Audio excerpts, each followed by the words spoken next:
అమరావతి.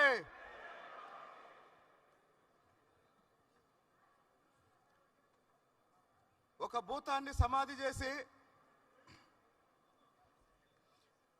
మళ్ళీ తెలుగు జాతి ఔన్నత్యాన్ని, ఆంధ్రుల ఆత్మగౌరవాన్ని ఈ దేశానికి, ప్రపంచానికి చాటి చెప్పటం మొదలైన రెండో నెలలోనే ఈ కార్యక్రమం జరుగుతున్నందుకు, ఈ కార్యక్రమం వేదికగా నాకు కూడా మాట్లాడే అవకాశం ఇచ్చినందుకు కేజీఎఫ్ బాధ్యులందరికీ కృతజ్ఞతలు తెలియజేస్తున్నాను. కమ్మవారి గురించి చెప్పాలి అంటే ఇక్కడ ఉన్న వాళ్ళందరికీ ముందు నేను ఒక మాట చెప్తాను. నేను మిమ్మల్ని పొగట్టానికి రాలేదు, మీరు చేసిన మంచిని చెప్పడానికి వచ్చాను.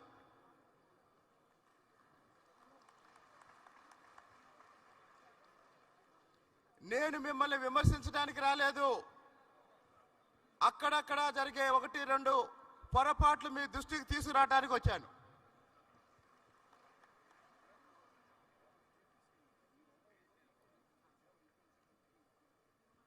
పూర్వకాలంలో వర్ణం అనేవాళ్ళు, చాతుర్వర్ణ వ్యవస్థ, బ్రాహ్మణులు, క్షత్రియులు, వైశ్యులు, శూద్రులు.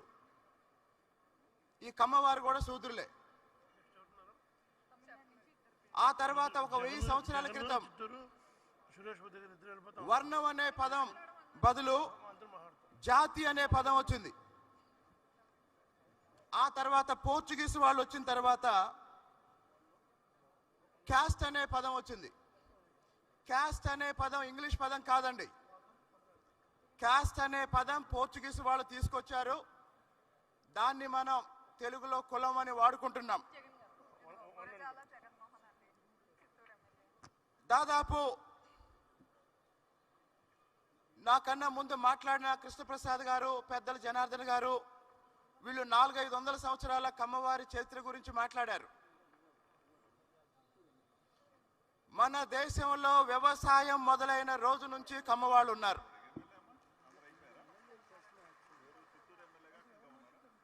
ఎందుకు అంటే ప్రాచీన భారతీయ సమాజంలో బ్రాహ్మణులకి ఏమప్పచెప్పారంటే పౌరోహిత్యం, విద్యాబోధన. అంటే బ్రాహ్మణులు వ్యవసాయం చేయలేదు. క్షత్రియులకి ఏమప్పచెప్పారంటే పరిపాలన, వాళ్ళు వ్యవసాయం చేయలేదు. మరి వైశ్యులకి ఏమప్పచెప్పారు అంటే వైశ్యులకి వ్యాపారం అప్పచెప్పారని అందరూ అనుకుంటారు. ఈ దేశంలో మొట్టమొదట వ్యవసాయం చేసిన వాళ్ళు వైశ్యులు. ఆ వైశ్యులు వ్యవసాయంలో వచ్చిన మిగులు పంటని ఇతర ప్రాంతాలకు ఎగుమతి చేసే క్రమంలో వర్తకులుగా మారినప్పుడు బ్రాహ్మణులు, క్షత్రియులు, వైశ్యులు వ్యవసాయాన్ని వదిలేసినప్పుడు శూద్రులు వ్యవసాయంలోకి వచ్చినప్పుడు ఆ శూద్రుల్లో ముందు వ్యవసాయంలోకి వచ్చిన వాళ్ళు కమ్మవాళ్ళు. మరి కేవలం కమ్మవాళ్లే వచ్చారా అంటే మరి మిగతా వాళ్ళు ఎందుకు రాలేదు వ్యవసాయంలోకి? ఇది చాలా మందికి ఉండే డౌటు. కమ్మవాళ్ళకే భూములు ఎందుకున్నాయి, మాకెందుకు భూములు లేవు అని కొంతమంది అడుగుతారు. దానికి కారణం ఏంటంటే మన సమాజంలో క్రింది కులాల్లో, శూద్ర కులాల్లో ప్రతి కులం, ఇప్పుడు మనం ఏదైతే కులం అంటున్నామో వాళ్ళందరికీ ఏదో ఒక చేతి వృత్తి ఉంది. అంటే కుల వృత్తులు ఉన్నాయి. ఈరోజు బీసీ కులాలు తీసుకోండి. బీసీలలో ప్రతి సామాజిక వర్గం ఒక వృత్తి. చేనేత కులం ఒక వృత్తి, గౌడ కులం ఒక వృత్తి, యాదవ కులం ఒక వృత్తి. అలాగనే దళితుల్లో మాల, మాదిగ, రెల్లి, ప్రతి కులానికి ఒక వృత్తి ఉంది. కాబట్టి కుల వృత్తి ఉన్నవాళ్ళు జీవనోపాధికి ఆ కుల వృత్తి మీద ఆధారపడ్డారు. కానీ 3 కులాలకి ఎలాంటి వృత్తులు లేవు, 3 కులాలకి ఎలాంటి చేతి వృత్తులు లేవు. ఆ 3 కులాలు కమ్మ, కాపు, రెడ్డి. కమ్మ, కాపు, రెడ్డి ఎలాంటి కులవృత్తులు లేకపోవటం వల్ల, ఎలాంటి చేతివృత్తులు లేకపోవటం వల్ల వాళ్ళు అనివార్యంగా జీవనోపాధి కోసం, బతుకు తెరువు కోసం భూమిని నమ్ముకొని, వ్యవసాయాన్ని నమ్ముకొని, కష్టాన్ని నమ్ముకొని వాళ్ళ కుటుంబాల్ని పోషించుకోవటం ప్రారంభించిన తర్వాత మరి మిగతా 2 కులాలకి, కమ్మ, కాపు, రెడ్లలో మిగతా 2 కులాలకి, కమ్మవారికి ఉన్న తేడా ఏంటి అంటే, దాదాపు నిన్న మొన్నటి వరకు మిగతా 2 కులాలు గ్రామాలకే పరిమితమై ఇతర రంగాల మీద పెద్దగా దృష్టి పెట్టకుండా కేవలం వ్యవసాయాన్ని, ఉన్న ఊరిని నమ్ముకొని బతుకుతుంటే, కమ్మవారు చేసిన పని ఏంటంటే సమాజంలో వస్తున్న మార్పుల్ని, ప్రపంచంలో వస్తున్న మార్పుల్ని ముందుగా అర్థం చేసుకున్న దక్షిణ భారతీయులు ఎవరు అంటే కమ్మవారు. సమాజంలో వస్తున్న మార్పుల్ని, దేశంలో వస్తున్న మార్పుల్ని, ప్రపంచంలో వస్తున్న మార్పుల్ని ముందుగా అర్థం చేసుకున్న దక్షిణ భారతదేశీయులు ఎవరు అంటే కమ్మవారు. ఇందాక జనార్దన్ గారు చెప్పారు, ప్రపంచంలో పారిశ్రామిక విప్లవం వచ్చినప్పుడు ఇంగ్లాండు, ఫ్రాన్సు, జర్మనీ, ఐరోపా దేశాలు ఏ దేశాలైతే పారిశ్రామిక విప్లవాన్ని అనుసరించాయో వాళ్ళు ఆర్థికంగా అభివృద్ధి చెందారు. అలాగనే వ్యవసాయ విప్లవం వచ్చినప్పుడు ఎవరైతే వ్యవసాయ రంగాన్ని అనుసరించారో వాళ్ళు అభివృద్ధి చెందారు. మరి ఇంతవరకైతే పెద్దగా మనం మాట్లాడుకోవడానికి ఏముండదు. కానీ గత 100 సంవత్సరాల్లో సౌత్ ఇండియాలో ఏం జరిగింది?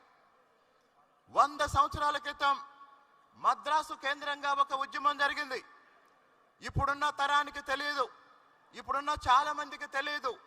ఒక 100 సంవత్సరాల క్రితం మన దేశం బ్రిటిష్ పాలనలో ఉన్నప్పుడు, మన ప్రాంతం బ్రిటిష్ పాలనలో ఉన్నప్పుడు భూములన్నీ, అధికారం అంతా, అన్ని వ్యవస్థలు బ్రాహ్మణుల ఆధిపత్యంలో ఉండేవి. ఎందుకు అంటే క్షత్రియులు బ్రాహ్మణుల సలహాలతో, బ్రాహ్మణుల నేతృత్వంలో, బ్రాహ్మణుల మార్గదర్శకత్వంలో పనిచేసేవాళ్ళు. మరి 100 ఏళ్ల క్రితం బ్రిటిష్ వాళ్ళు అంతకు ముందే ఇంగ్లీషు విద్యను ప్రవేశపెట్టారు.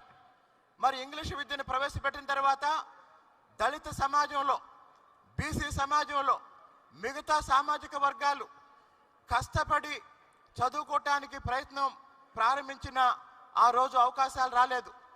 కానీ దక్షిణ భారతదేశంలో, ఇప్పుడున్న ఆంధ్రప్రదేశ్లో, ఇప్పుడున్న కర్ణాటక ప్రాంతంలో, ఇప్పుడున్న తమిళనాడులో కమ్మ సామాజిక వర్గానికి సంబంధించిన తల్లిదండ్రులు వాళ్ళ పిల్లల్ని చదివించడం మొదలుపెట్టారు. ఇప్పుడు ఇక్కడ ఉన్న వాళ్ళందరికీ ఒక విషయం చెప్తాను. కొన్ని నెలల క్రితం నన్ను గుంటూరులో కమ్మ హాస్టల్ 100 సంవత్సరాల కార్యక్రమానికి ఆహ్వానించారు. 100 సంవత్సరాల క్రితం గుంటూరులో కమ్మ హాస్టల్ ఎందుకు పెట్టారు? ఈ విషయం చెప్పడానికే నేను ఈరోజు వచ్చాను. 100 సంవత్సరాల క్రితం గ్రామీణ ప్రాంతాల్లో వ్యవసాయం చేసుకుంటూ భూమి కూడా లేని పరిస్థితుల్లో పిల్లల్ని చదివించుకోవటానికి కమ్మ తల్లిదండ్రులు ప్రయత్నం చేస్తున్నప్పుడు గ్రామం నుంచి దగ్గరలో ఉన్న పట్టణానికి పిల్లలు వస్తే అక్కడ ఆ కాలేజీలో చదువుకోవటానికి వసతి అవకాశం లేకపోతే గ్రామాల నుంచి వచ్చే పేద కమ్మ విద్యార్థుల్ని ఆదుకొని వాళ్ళ చదువు పూర్తి చేయటానికి, వాళ్ళకి ఆర్థికంగా అండగా నిలబడడానికి ఆ రోజు ఏర్పాటు చేసిన హాస్టలే గుంటూరు కమ్మ హాస్టల్. కాబట్టి ఒక కులాన్ని ఆర్థికంగా అభివృద్ధి చేయాలంటే, రాజకీయంగా ముందుకు తీసుకెళ్లాలంటే ముందు ఆ కులాన్ని విద్యారంగంలో అభివృద్ధి చేయాలి. కాబట్టి ఈరోజు కమ్మ కులంలో మీకు కనిపిస్తున్న అభివృద్ధికి కారణం, ఈరోజు అనేక రంగాల్లో కమ్మవారు ముందుకెళ్ళటానికి మీకు కనిపిస్తున్న కారణం, అసలు కారణం ఏంటంటే 100 సంవత్సరాల క్రితమే కమ్మ కులంలో ఆర్థికంగా అభివృద్ధి చెందిన కొంతమంది దాతలు ముందుకొచ్చి కమ్మ కులంలో ఆర్థికంగా వెనుకబడ్డ, ముఖ్యంగా రైతుల పిల్లల్ని చదివించే బాధ్యత తీసుకొని రాష్ట్రంలో అనేక ప్రాంతాల్లో కమ్మ హాస్టళ్లు పెట్టారు. కమ్మ హాస్టల్ చూసిన తర్వాత హైదరాబాద్లో రెడ్ల హాస్టల్ పెట్టారు, గౌడ హాస్టల్ పెట్టారు. అనేక ఇతర కులాలు కూడా హాస్టల్స్ పెట్టుకొని వాళ్ళ కులాల్లో ఉన్న పేద విద్యార్థుల విద్య కోసం, అభివృద్ధి కోసం, ఉద్యోగాల కోసం కృషి చేయటం మొదలుపెట్టారు. కాబట్టి గత 100 సంవత్సరాల్లో తెలుగు సమాజంలో ఇతర సామాజిక వర్గాలు కూడా విద్యారంగం మీద దృష్టి పెట్టడానికి వాళ్ళకి స్ఫూర్తిగా నిలిచిన సామాజిక వర్గం ఏది అంటే అది కమ్మ సామాజిక వర్గం. కాబట్టి ఈరోజు చాలా మంది ఏమనుకుంటున్నారంటే ఈరోజు కమ్మ వాళ్ళు ఆర్థికంగా ఏ స్థితిలో ఉన్నారో, సామాజికంగా ఏ స్థితిలో ఉన్నారో, లేదా రాజకీయంగా ఏ స్థితిలో ఉన్నారో ఈ రోజున్న పరిస్థితినే చూస్తున్నారు. కానీ ఈ రోజు ఆర్థికంగా ఈ స్థితికి రావటానికి, రాజకీయంగా ఈ స్థితికి రావటానికి, సామాజికంగా ఈ స్థితికి రావటానికి కమ్మవారు 100 సంవత్సరాల పోరాటం చేశారు. మరి ఎవరైనా సరే కమ్మవారితో సమానంగా ఎదగాలనుకుంటే, ఏ విషయంలోనైనా కమ్మవారితో పోటీ పడాలనుకుంటే వాళ్ళకి నేను చెప్పేది ఏంటంటే గత 100 సంవత్సరాల్లో దక్షిణ భారతదేశంలో కమ్మ, రెడ్డి ఈ 2 కులాలు ఎన్ని రకాల పోరాటాలు చేసి ఈరోజు రాజ్యాధికారం కానీ ఆర్థికాభివృద్ధి కానీ సాధించాయో వాళ్ళని గుర్తించాలని, వాళ్ళని అనుసరించాలని ఇతర సామాజిక వర్గాలకి ఈ సందర్భంగా నేను సూచిస్తున్నాను. కాబట్టి వ్యవసాయ రంగాన్ని నమ్మారు, ఈరోజు ఇతర రంగాల్లో అభివృద్ధి చెందారు. ఈ స్ఫూర్తితో బడుగు బలహీన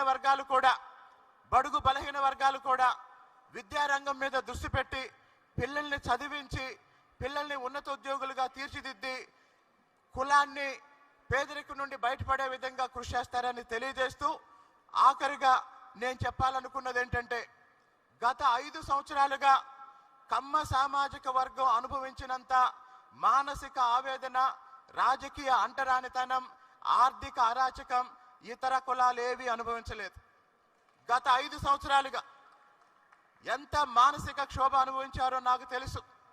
అయితే ఇక్కడున్న కమ్మవారందరికీ నేను చాలా స్పష్టంగా ఒక విషయం చెప్తా. గత 5 సంవత్సరాలలో జగన్మోహన్ రెడ్డి అరాచకం మీద పోరాటం చేయటంలో కమ్మ మహిళలు ముందు వరుసలో ఉన్నారు. కమ్మ మహిళలు ముందు వరుసలో ఉన్నారు. నేను ఈ రోజు కూడా మన పేరు చెప్పను, గత 5 సంవత్సరాల్లో ఏ వైసీపీలో ఉన్న కమ్మ నాయకుడైతే చంద్రబాబు నాయుడు గారి కుటుంబాన్ని అనేక రకాలుగా హింసించారో వాడి గురించి మాట్లాడుతున్నప్పుడు 100కి 100% ఆడవాళ్ళు అనే మాట ఏంటంటే వాడిని క్షమించకూడదు అని. కానీ అక్కడక్కడ కొంతమంది మగాళ్ళు అంటారు, పోనీలే వాడు కూడా మనోడే కదా, మన దగ్గర నుంచే వెళ్ళాడే కదా అని. కాబట్టి గుర్తుపెట్టుకోండి, 5 సంవత్సరాల అరాచకాన్ని, ఆ అరాచకానికి వ్యతిరేకంగా పోరాడి ఈరోజు ఆ భూస్థాపితం చేసి మళ్ళీ రాష్ట్రాన్ని కాపాడుకొని అమరావతి నిర్మాణం కోసం, ఆంధ్రప్రదేశ్ పునర్నిర్మాణం కోసం కొత్తగా ప్రయాణం మొదలుపెట్టాం. ఈ ప్రస్తుతం రాష్ట్రంలో ఉన్న ఈ రాజకీయ వాతావరణాన్ని కొనసాగించాలి. మళ్ళీ ఆ భూతాన్ని బయటకు రాకుండా ఉండాలి అంటే ఇక్కడున్న కమ్మవారందరికీ నేను చేసే విజ్ఞప్తి ఏంటంటే అందరినీ కలుపుకోండి, అభివృద్ధిలో అందరినీ భాగస్వాములు చేయండి. జై Amaravati. Thank you so much sir. మహిళల గురించి కావచ్చు, ఎంతో పవర్ఫుల్ స్పీచ్ మనకి ఇచ్చారు. మరొకసారి చప్పట్లతో ప్రతి ఒక్కరు కూడా come on. So thank you so much అండి. ఇప్పుడు చిత్తూరు ఎమ్మెల్యే గారు గురిజాల జగన్మోహన్ గారు మనతో మాట్లాడతారు. Please come sir.